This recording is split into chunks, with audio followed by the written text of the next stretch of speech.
Bonjour à tous, bienvenue dans cet exemple tiré du chapitre 7 où nous allons créer une halle en charpente métallique que nous allons monter en 3D avec la structure porteuse principale ainsi que les façades. Donc nous allons tout de suite commencer avec la création d'un nouveau modèle.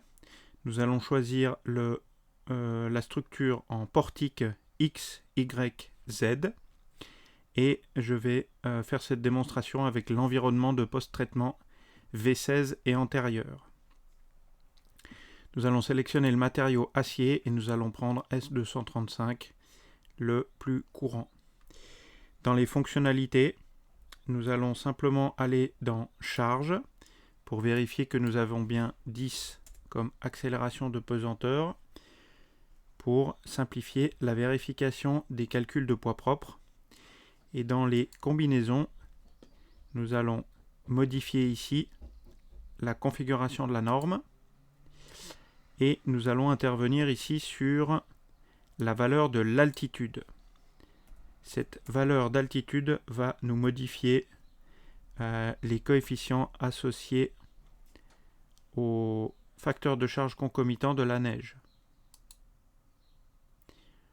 Voilà, c'est toutes les fonctionnalités dont j'ai besoin pour cet exercice.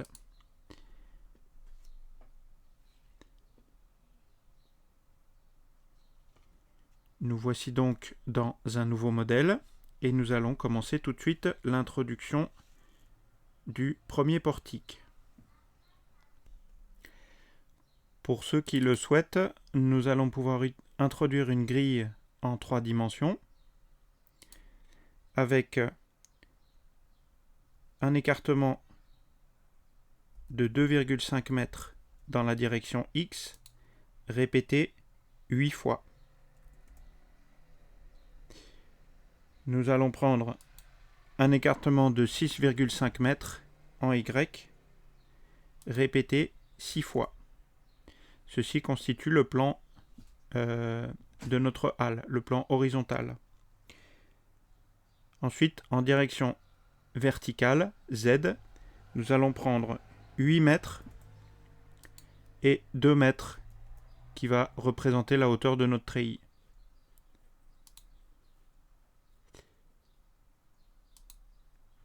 Je vais donc introduire cette grille aux coordonnées 0, 0, 0.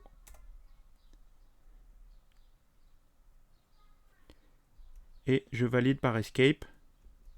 Ainsi, j'ai ma grille 3D qui va représenter notre halle. Dans cette démonstration, nous allons nous servir des outils de copie multiple.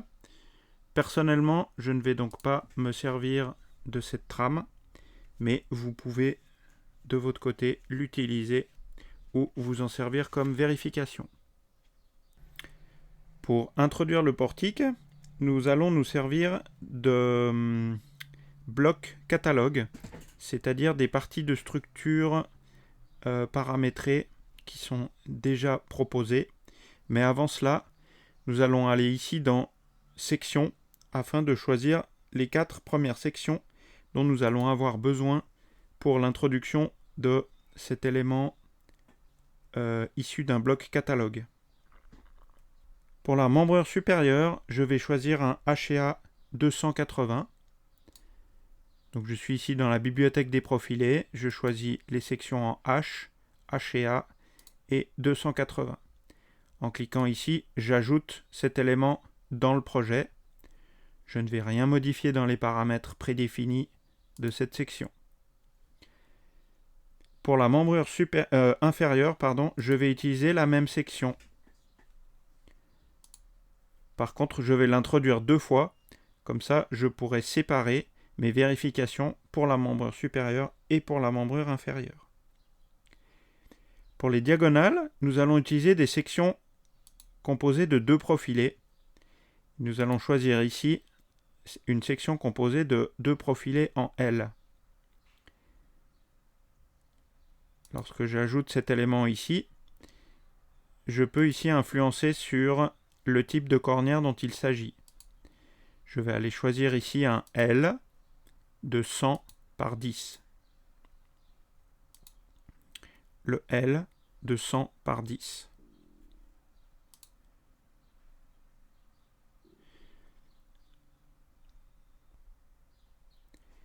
Pour les montants, nous allons retrouver un profilé en acier sous forme de H.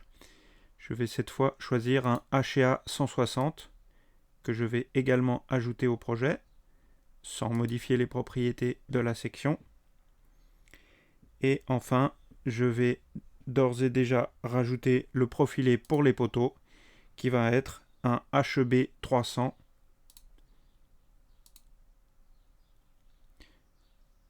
Toujours sans modifier les propriétés.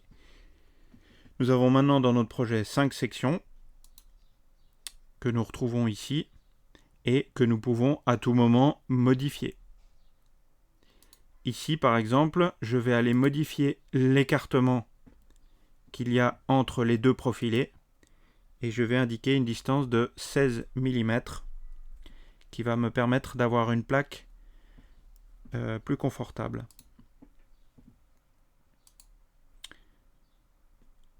Maintenant, nous allons pouvoir commencer l'introduction de la structure. Et pour cela, je vais aller dans Saisie avancée et je vais prendre ici Bloc catalogue. Ici, je vais avoir une bibliothèque de parties de structure qui sont paramétrées et qui vont faciliter l'introduction rapide de structure. Nous allons choisir ici treillis 2 dimensions. Je vais choisir le premier modèle de treillis, appelé treillis N dans SCIA, généralement appelé treillis Pratt. Donc là, j'ai la fenêtre de paramétrage de ce treillis qui s'ouvre. Et vous avez donc N qui est le nombre de subdivisions du côté gauche que je vais placer à 4. Vous voyez que le dessin ici prend la représentation que va avoir mon treillis en fonction de mes paramètres. À gauche, je vais également indiquer 4 subdivisions. La longueur totale va être la longueur de ma halle que j'avais définie à 20 mètres. Ici, nous avons la hauteur du treillis au niveau des appuis, 2 mètres. Vous avez le décalage en haut. Ici, on va indiquer 0, puisqu'il s'agit d'un treillis horizontal. Et le décalage du bas, je vais également indiquer 0. Voilà pour la géométrie. Nous allons choisir la membrure inférieure avec notre première section, donc le HA 280.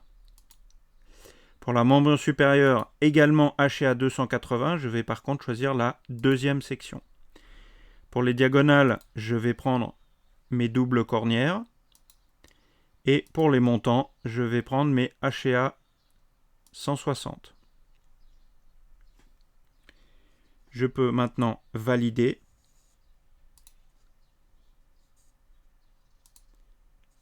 Et je peux ainsi introduire cet élément en une seule fois. Donc moi, je vais choisir de l'introduire par coordonnées. Donc je vais taper ici 0, 0, 10 et je valide.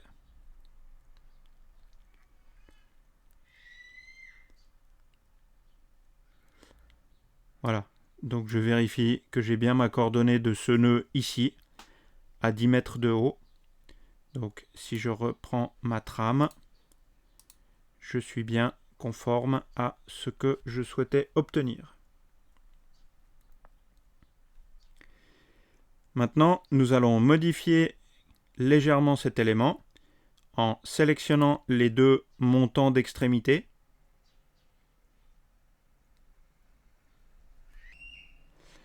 Et nous allons changer le type de profilé. Nous allons en faire des montants ici. Je vais choisir HB 300. toujours en sélectionnant mon montant d'extrémité, cette fois-ci un seul, je vais aller dans Édition en tableau et je vais pouvoir modifier les coordonnées de départ de ces nœuds. Ici, ce montant, je vais choisir de le faire partir de la base de ma halle, à savoir à 0. Je vais faire la même opération avec le deuxième montant. Ici, Édition en tableau. Et je modifie la coordonnée du pied. Et j'ai ainsi un portique complet que j'ai modélisé au niveau de mon pignon latéral. Actuellement, je n'ai pas de connexion entre ce montant et cette barre. Pour les lier, je vais faire connecter les barres au nœud.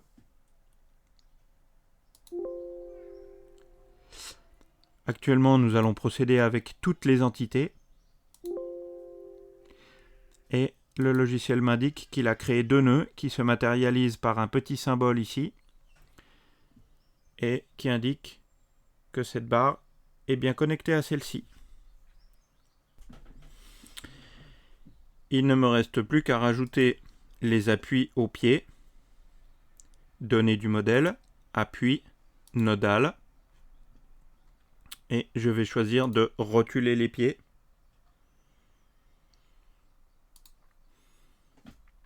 Avec des contraintes rigides dans toutes les directions et articulées selon mes 3 axes. Je vais sélectionner mes 2 pieds de poteau et j'ai ainsi créé un portique complet. Je pourrais, hormis les problèmes de stabilité, d'ores et déjà calculer ce modèle. Il est parfaitement fonctionnel. Néanmoins, nous allons continuer l'introduction dans la vidéo suivante où nous allons voir comment copier cet élément et introduire les éléments longitudinaux. La méthode que nous avons vue ici en utilisant des blocs catalogues est une méthode qui permet d'appliquer rapidement des structures régulières pour l'introduction de la géométrie.